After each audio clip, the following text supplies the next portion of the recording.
They make two versions of this stove, a left-hand side glass and a right-hand side glass. The stove is Dutch and made entirely from steel and is focused on burning wood. You can also get direct air and DEFRA approval with it as well. And they make lots of different bases. And if you don't want a base at all, they do it wall hung or even suspended from the ceiling. Finally, the general output or nominal output is 6.7 kilowatts, but it will range as high as 9 kilowatts if you want to push it. Okay, let's light it. Just like if you had a big old Rolls Royce or a Aston Martin or something, you don't use all the power. The idea is that it's classy, you cruise, and this stove's similar to that. It does actually have quite a lot of power, but you're not supposed to use it all. You put a little stack of logs in the middle where it all looks quite nice and measured, not jammed.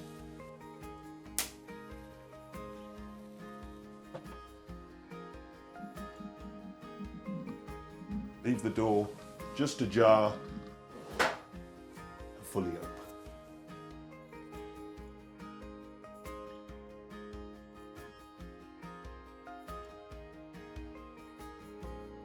All up to temperature in 20 minutes and looking fantastic. Are you talking about me?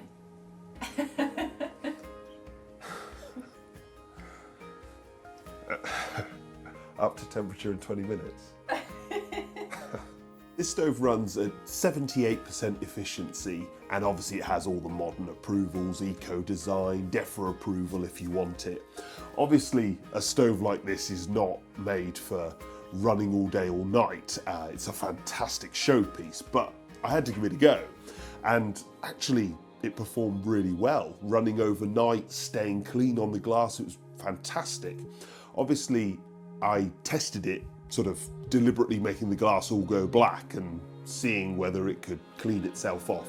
It did a pretty good job. What's particularly impressive, as you can see here, is that it did it equally on both panes of glass. Getting side glass to clean itself is nearly impossible to achieve. Getting it to stay clean is perfectly fine, but getting it to clean itself is nearly impossible. So the fact that it did a reasonable job at that is really impressive. When you're reloading the stove, there can be a little bit of smoke coming out, but only if you're reloading it a little bit early. Otherwise, if you allow it to burn down, there's no problem at all. Stove also comes with a pair of gloves to load the fire and a little ash shovel for helping you to clear it out. The stove is operated from one single air control. Obviously, if you fully open it to the right, the flames will increase, and if you fully close it to the left, they'll die down. Whilst super controllability for serious or overnight use is not necessarily needed with this model, what this really impressive control allows you to do is create these fantastic waving, floating flames that really complete the look of what is a very special piece of kit. If you were lucky enough to buy an Aston Martin, this particular area is not the top priority. This is something to be enjoyed, something to be marvelled at, not really measured and compared against. But having said that, it did perform really surprisingly well. We test fuel economy by getting the stove up to operating temperature and burning a single net of kiln-dried logs. We maintained operating temperature in a clean glass the whole time, and this stove ran from 7 to 9 hours, which, given the potential power and type of appliance, is a really impressive score. But of course, how it really performs and where it really shines is how it makes you feel, what it does to people when they see it, and how much you enjoy using it. If you're after something special, something that stands out, something that captures you every single time you walk into the room and see those mesmerizing flames, then this really has to be very high on your list.